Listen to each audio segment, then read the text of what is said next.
Everyone, welcome to my channel. कैसे हो आप सब? आशा करते हैं आप सब बहुत अच्छे होंगे।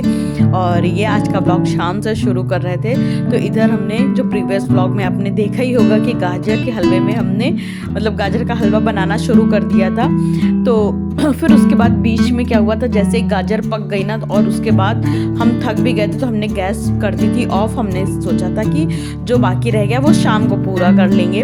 और इधर शाम को चढ़ाने लगे थे चाय, तो हमने कहा कि पहले पी लेते हैं चाय, उसके बाद बाकी काम शुरू करते हैं। लेकिन वही है ना कि हम लड़कियां एक काम करने आते हैं तो 10 काम लेके बैठ जाते हैं। इधर सुबह गाजर हमने कट करके रखी थी, लेकिन उसको अभी हमने फ्रीज़र में नहीं डाला था, तो हमने कहा कि चलो इसको भी रख देते हैं। लेकिन जैसे ही वो नेट है ना, मेरे पास नेट के बैग हैं, हम देखने लगे इसी हमेशा बॉक्स में रखते थे, लेकिन आज देखे कि तो इस बॉक्स में था ही नहीं। तो अब हमें लगा कि कहाँ चले गए, कहीं फेंक तो नहीं दिया या कुछ कर तो नहीं दिया, क्योंकि इसी में रखते हैं और कहीं तो हम रखते ही नहीं है। लेकिन फिर हमने कहा कि चलो चाय पीते, उसके बाद देखते कि हमने कहाँ रखे। लेकिन फिर अचानक से याद आया कि देखते हैं लक्कड़ वाली अलमारी में तो नहीं रख दी, देखे तो वहीं पे पॉलीथिन में करके रख दिए थे।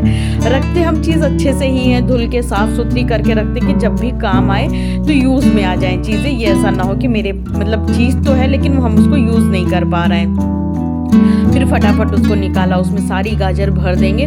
और अगर बीन्स लेके आए होते तो बीन्स भी कट करके हम हमेशा गाजर और बीन्स छोटी छोटी काट के फ्रीजर में रख देते। फिर जैसे कोई सब्जी बनानी है या फिर सूप बनाना है या मैगी बनाना है, तो उसमें ये कटी कटाई रखी रहती है, तो बड़ा ही आसानी हो जाती है हमें। और फटाफट से डाल भी देते और खाना भी हो जाता है। वरना फिर वही है ना कि कई बारी तो आलस में अपन काटने के चक्कर में काटते भी नहीं। और पता है आप लोगों को, गाजर अगर समूची रख दो फ्रिज में तो वो गल जाती, मगर इस तरह से कट करके रखो तो महीनों चलती है, बिल्कुल भी खराब नहीं होती है। तो ये तरीका हमें बड़ा ही अच्छा लगता है। और बीन्स का भी वही हाल है, गाजर और बीन्स ना फ्रिज में रख दो बड़ी जल्दी सड़ जाती है, लेकिन जब छोटी छोटी काट करके फ्रीजर में डाल दो ना तो काफ़ी दिन तक चलती है। और इधर करने लगे थे शाम की तैयारी।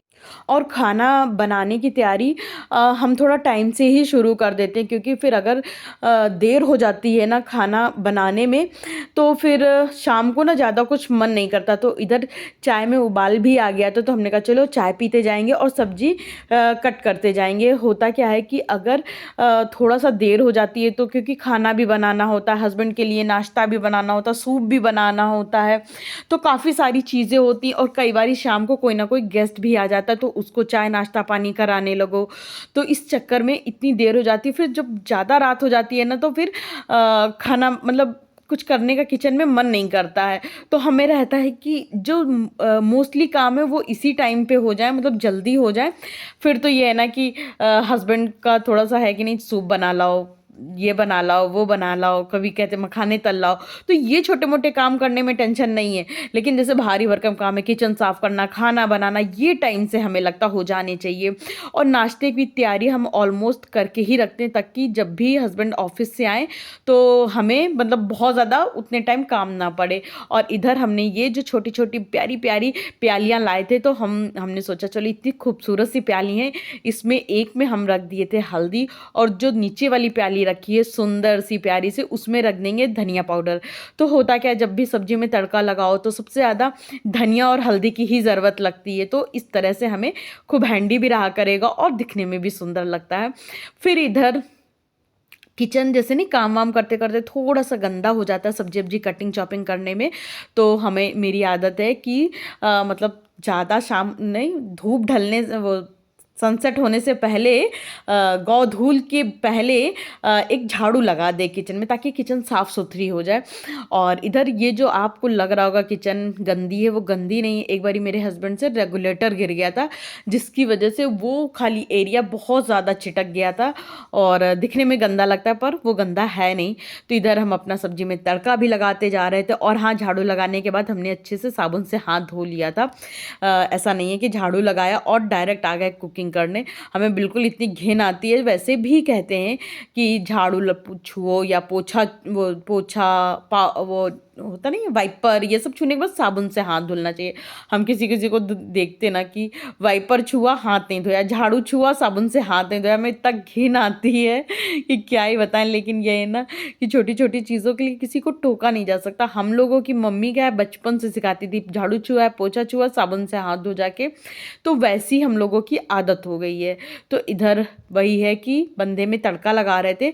तो आज बनने वाला था मेरे घर में बंधे की सब्जी, और अभी तो हम सिर्फ बंधे की सब्जी और आटा लगा के रख लेंगे। दाल नहीं बना रहे थे, मेरा मन था बंधे की सब्जी के संग में तुअर की दाल खाने का, लेकिन हस्बैंड का वेट करेंगे क्योंकि पता नहीं हस्बैंड कौन सी दाल खाना पसंद करेंगे। मेरे हस्बैंड ना उनको ना दालों में भी वैरायटी चाहिए, जैसे अपन लोग होते नहीं है कि सब्जी में वैरायटी चाहिए, उनको दालों में भी वैरायटी चाहिए। तो हम उनसे पूछ के ही दाल बनाएंगे। तो अभी फ़िलहाल तो हमने सब्जी बना दिया था और आटा लगा के रख दिए थे, और इनके लिए ना रसम बनाए थे जो कि हमने व्लॉग में नहीं दिखाया। तो इनके लिए आज हमने बनाया था टमाटर वाली रसम। तो इतनी सारी चीज़ें हमने बना के रख दी थी, और नाश्ते में हमने ज़्यादा कुछ तैयारी नहीं करी थी, कि ज़्यादा कुछ कि हमने कोई तैयारी नहीं करी थी, क्योंकि आजकल हस्बैंड ना खाना पीना बहुत कम हो गया है। तो अगर रसम पियेंगे उसके बाद उनको भूख लगेगी, तो उनको हमने सोचा था थोड़े से मखाने भून देंगे। फिर उसके बाद किचन का काम ख़त्म करके आ गए थे हॉल में, थोड़े से इनके कपड़े प्रेस किए, और इधर इनके ऑफिस में किसी के भाई की शादी थी, तो वो मिठाई दे गया था, तो वही मिठाई आप लोगों को दिखा रहे थे।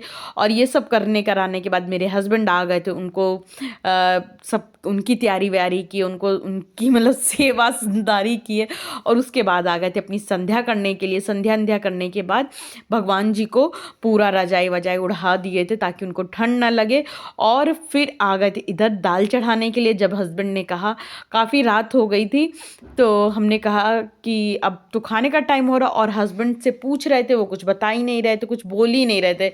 तो हमने कहा चलो ये पता नहीं खाएंगे कि नहीं खाएंगे, लेकिन हम तो खाएंगे। हमने तुअर की दाल चढ़ा दिया था, और हमें लग रही थी अब बड़ी जोर की भूख।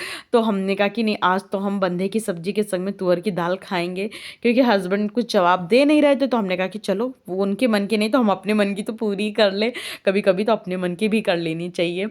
तो इधर हमने दाल चढ़ाया। दाल तो जब तक रोटी सिकेंगी तब तक फटाफट से दाल भी पक जाएगी, फिर गर्मा गर्म रोटी दाल और सब्जी खाएंगे, मज़ा आ जाएगा। हालांकि कहीं गर्मा गर्म चावल होता, आहा क्या मज़ा आ जाता। लेकिन मेरी हेल्थ तो आप लोग देख ही रहे हो कितनी ज़्यादा बढ़ गई है, जिसकी वजह से चावल अवॉइड करना अब हमें बहुत ज़्यादा ज़रूरी हो गया है। तो हम दिन में मतलब कोशिश करते हैं कि खाना ना खाएं, अगर खा भी रहे हैं तो सिर्फ एक रोटी खाएं, और रात में तो भाई हम 2 रोटी खाते हैं, क्योंकि रात में अगर हम भरपेट खाना नहीं खाते हैं तो हमें रात में फिर नींद ही नहीं आती है। इसलिए रात में हमें खाना खाना ज़रूरी हो जाता है, और रात में नींद नहीं आती तो फिर सुबह का सारा शेड्यूल बिगड़ जाता, और सुबह का शेड्यूल बिगड़ना मतलब हमें एंजाइटी हो जाती है। हमें रहता है कि सुबह जल्दी उठो, जल्दी सारे काम निपटा लो, हमें सुबह का काम जल्दी जल्दी करना अच्छा लगता है। और हमेशा से जैसे किसी किसी को होता है ना कि सुबह का 2 दिन उठ गए तो तीसरे दिन उनको लगता है क्या रोज रोज सुबह सुबह सुबह, लेकिन हमें रहता है सुबह उठना ही हमें सबसे ज़्यादा अच्छा लगता है। हमें इतना अच्छा लगता है जब सुबह उठो तो चिड़ियों की चहचहाट रहती है, सुबह के सारे काम टाइम पे ख़त्म हो जाते हैं, जो सुबह का हल्के हल्की धुंध रहती है ना, अंधेरा अंधेरा, वो हमें बड़ा अच्छा लगता है। और पहले तो हम बाहर वॉक करने जाते थे, तो सुबह सुबह की वॉक करने जाओ तो सुबह सुबह की वो ठंडक लगती थी फेस पे, बड़ा अच्छा लगता था।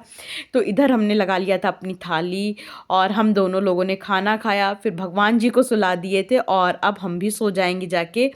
उसके बाद मिल रहे थे आप लोगों से ये डायरेक्ट सुबह। और चिड़ियों की देखी कितनी खूबसूरत चहचहाट आ रही थी, और आज हमें सो के उठने में हो गई थी देर, तो हम पूरा 1 घंटा लेट उठे थे, एक क्या आधा घंटा लेट उठे थे। वैसे तो उठ जाते हैं 5:30 बजे उठते हैं हम, लेकिन आज हम उठे थे 6 बजे, और जैसे ही हमने अपनी घड़ी में देखा 6 बज रहे हैं, फटाफट उठे। और अब आजकल मेरे यहाँ जो कचरे वाले भैया हैं ना, तो वो मतलब वो हटा दिए गए हैं। अब आती है नगर पालिका की गाड़ी, उन्होंने कहा है अब आज से कचरा बाहर रखना पड़ेगा, तो गेट के बाहर हम कचरा रख के आ गए थे। वैसे तो उन्होंने कहा था कि जब गाड़ी आएगी तो कचरा आपको डालने आना पड़ेगा, लेकिन हमने उनसे कहा कि जब आप आते हो तो मेरी पूजा का टाइम होता है, तो फिर हम उस टाइम पे कैसे डालने आएंगे। तो दूसरे वाले भैया थे, उन्होंने बोला बोला कि कोई बात नहीं मैम, आप बाहर रख देना, हम उठा लेंगे। तो बाहर हम रख दिए थे कचरा, और उसके बाद वही ब्रश व्रश किए और उसके बाद आ गए थे बाहर का। हमने कहा कि चलो आज टाइम से उठ गए, अंधेरा नहीं है, जब अंधेरा रहता है बाहर आने में थोड़ा सा डर लगता है, इसलिए अभी उजाला हो गया था तो हम आ गए थे बाहर पूरा बरांडा लॉन धुलने के लिए। तो पूरा धुल देंगे, थोड़ा सा साफ़ सफाई रहती है तो अच्छा लगता है, खुद को भी अच्छा लगता है और पॉजिटिविटी रहती है। भगवान भी आते हैं, जहाँ साफ़ सुथरा होता है वहाँ पर भगवान जी भी आते हैं, जहाँ गंदगी होती है वहाँ इंसान तो क्या कुत्ते भी नहीं आते क्योंकि गंदगी में तो कोई आना पसंद नहीं करता है। इसलिए माता लक्ष्मी, माता जो गणेश भगवान जी, ये समस्त देवी देवताओं के आवाहन के लिए उनके स्वागत की तैयारी कर रहे थे। तो मेरा ये हमेशा का काम है, साफ़ सफाई रखने का हमें बड़ा शौक़ है। और ये सारी चीज़ें हमें हमारी मम्मी से आई पता, जब हम लोग छोटे थे तो मेरी मम्मी सुबह से उठ के बाल्टी भर भर के एक झाड़ू ले लेती थी, पूरा घर धुल डालती थी। सच में यार, पता है मेरी मम्मी इतना घर धुलती थी, इतना घर धुलती थी, सुबह से उनका काम था। और वो हम तो जैकेट पहने, मेरी मम्मी जाड़े के दिनों में स्वेटर उतार देती थी, स्वेटर उतार के सारा घर झाड़ू लेके साफ करते रहती थी। तो वही है जो आप अपने बचपन में देखते हो वही आप करते हो। तो मम्मी, अगर आप मेरा ब्लॉग देख रही हो तो आपको याद है ना, आप फिर कितना सारा बरांडे अरांडे सारे धुलती थी। तो अगर याद है मम्मी तो कमेंट करिएगा आप मेरे ब्लॉग में। फिर उसके बाद पूरा बाहर धुलने के बाद चले गए थे अंदर, और अब सीधा चले जाएंगे नहाने के लिए। लेकिन नहाने जाने से पहले भी एक काम मेरा था, बेसिन सारी साफ़ करना। तो जो बेसिन एसिन साफ़ हो जाती है, और जो आज पता क्या हुआ, एक तो हम देर से उठे, ऊपर से मेरे हस्बैंड सुबह 3-4 बजे उठते हैं ना तो गीज़र ऑन कर देते हैं, लेकिन आज गीज़र भी ऑन नहीं किए थे, वो उठे ही नहीं होंगे। यहाँ पे पानी गर्म होने में थोड़ा सा लगता है टाइम। और इसके बाद हम चले गए थे नहाने के लिए, और नहा के आते ही वही अपना थोड़ा सा क्रीम पाउडर करते हैं। और आज हेड वॉश भी करना था, लेकिन हुआ क्या कि हम उठे देर से और हमको फिर गीज़र नहीं ऑन था, तो फिर हम बाहर वही अपने काम वाम करने लगे, तो थोड़ा हमको भी लेट हो गया। और 7:30 बजे के करीब मेरे हस्बैंड भी उठ के ऑफिस जाने के लिए नहाना धोना तैयारी करने लगते हैं। तो कई बारी क्या होता है कि अगर हमको थोड़ा सा नहाने में देर हो गई तो मेरे हस्बैंड को गर्म पानी नहीं मिलता है। वैसे तो ऊपर भी वॉशरूम में गीज़र लगा है, लेकिन वही है कि ऊपर कौन नहाने जाए, इस चक्कर में हमने आज हेड वॉश नहीं किया। और हमने कहा कि चलो कोई नहीं, कल थर्सडे, परसों करेंगे, अब हेयर वॉश करेंगे। और इधर आ गए थे अपना पूजा पाठ करने के लिए, तो फटाफट से पूजा पाठ करेंगे। और आजकल ना नाश्ते का ज़्यादा कोई झंझट नहीं रह रहा है, क्योंकि मेरे हस्बैंड जब से उनकी तबीयत ख़राब हुई है सिर्फ चाय ब्रेड या दूध ब्रेड ही खा के ऑफिस जा रहे हैं। उनको भूख ही नहीं लग रही, और ब्रेड भी कितनी खाते हैं, एक खाते हैं, दो सेकते हैं, मगर वो खाते एक ही हैं। तो पूजा करने के बाद हम सीधा आ गए थे चाय चढ़ाने के लिए। तो हम खुद भी चाय पियेंगे और अपने हस्बैंड को भी चाय देंगे। तो हस्बैंड तो एक ही ब्रेड खाएंगे, लेकिन फिर भी हम 2 रख देते हैं, क्योंकि मतलब 2 दे देना चाहिए, बंदा भले अगर भूखा रह गया तो एक और खा तो ले एटलीस्ट। तो इधर हस्बैंड को ऑफिस भेज दिए थे। उसके बाद हम आ गए थे, दूध वाले भैया आ गए थे तो दूध लिए, और लगे हाथों हाथ दूध भी चढ़ा देंगे, तो दूध गर्म हो जाएगा। क्योंकि कल ना दूध चढ़ाना हम भूल गए थे, फिर देर हो गई थी दूध गर्म करने में। और इधर कल हम हलवा, तो आज देखिए ये जो गाजर का हलवा मेरा 3 शिफ्टों में बन रहा है। कल हम किसी और ब्लॉग में तड़का लगाए थे, फिर दूसरे दिन वही शाम को हमने पूरा हलवा पकाया, और इलायची डालने में पता नहीं क्यों हमें आलस आ रहा था। हमने कहा कि अब बाद में डालेंगे, और फिर बाद में रह ही गया। तो हमने कहा आज जब हम सुबह उठे तो हमने कहा कढ़ाई भी तो खाली करनी है, फटाफट हम इलायची को कूटे। और हमने कहा कि जब तक कि हाउस हेल्पर आएंगे उससे पहले हम यहाँ के सारे काम निपटा देते हैं। इलायची विलायची डाल के एकदम हलवा किसी टिफ़िन बॉक्स में ट्रांसफ़र कर लेंगे, ताकि जब दीदी आए तो कढ़ाई उनको खाली करी कराई मिले। तो इधर दूध भी गर्म हो रहा था, और दूसरी तरफ हम अपने लिए गर्म कर रहे थे सौंफ वाला पानी। तो सुबह सुबह अगर सौंफ का पानी पी लो तो हाजमा तो दुरुस्त रहता ही है, संग में बिल्कुल मज़ा आ जाती है, और चाय की भी कमी नहीं लगती। इससे एक ये बेनिफिट होता है, वरना हमें चाय बार बार पीने का मन करता है। तो ये एक गिलास हम पी लेंगे सौंफ वाला पानी। दूसरी तरफ दूध गर्म हो गया था तो उसको हमने इधर कर दिया था, और छन्नी से ढक देंगे। और इधर हमने बेडरूम साफ़ किया था, तो ब्लैंकेट लाके बाहर रख दिए थे, और इधर जो मेरी जैकेट थी उसको भी बाहर डाल देंगे और टॉवल भी बाहर डाल देंगे। जब धूप आएगी तो अच्छे से ये सारी चीज़ें सूख जाएंगी। तो अभी देखिए टाइम ज़्यादा हुआ नहीं तो मेरे सारे काम हो चुके थे। और इधर ये हस्बैंड पता नहीं कहाँ से इनको मिला है या क्या है, ये गमछा एकदम नया हस्बैंड ने ही रखा था और इधर किसी ने चाय की पत्ती दी। हमें लगता कोई बाहर गया था तो वहाँ से ये गमछा और चाय की पत्ती हम लोगों के लिए लेके आया है। तो इसको उठा के रख देंगे। यूज़ करने से पहले अपने हस्बैंड से पूछ लेंगे हम लोगों का ही है कि किसी और का है। फिर उसके बाद इधर जो कल टंकी धुले थे ना तो उसमें जो भी राशन था वो भर देंगे। तो सारा राशन जो भी एक्स्ट्रा राशन हो जाता ना वो इसी टंकी में भर के रख देंगे। और इसी के साथ हम अपने इस व्लॉग का एंड भी यहीं करेंगे। तो दोस्तों अगर आप लोगों को मेरा ये व्लॉग थोड़ा भी अच्छा लगा हो तो लाइक शेयर सब्सक्राइब करना बिल्कुल भी मत भूलिएगा। और कमेंट तो आप लोगों को लाजमी करना है क्योंकि जब आप लोग इतना प्यारा कमेंट करते हो, इतने प्यारे प्यारे कमेंट आते हैं कि बस क्या बताएं, दिल ही खुश हो जाता है। बस डियर जब भी आप लोग अपनी आईडी से कमेंट किया करिए तो नीचे अपना नाम ज़रूर मेंशन किया करिए क्योंकि कई बार आपकी आईडी किसी और नाम से होती है और आपका एक्चुअल नेम कुछ और होता है। तो इधर मेरे सारे काम ख़त्म हो चुके थे। जो लास्ट काम था वो था हलवे में इलायची मिलाने वाला। तो इलायची मिला के हलवा कर देंगे एक टिफ़िन बॉक्स में ट्रांसफ़र और कढ़ाई को रख देंगे धुलने के लिए। तब तक के लिए टाटा बाय बाय, मिलते हैं कल।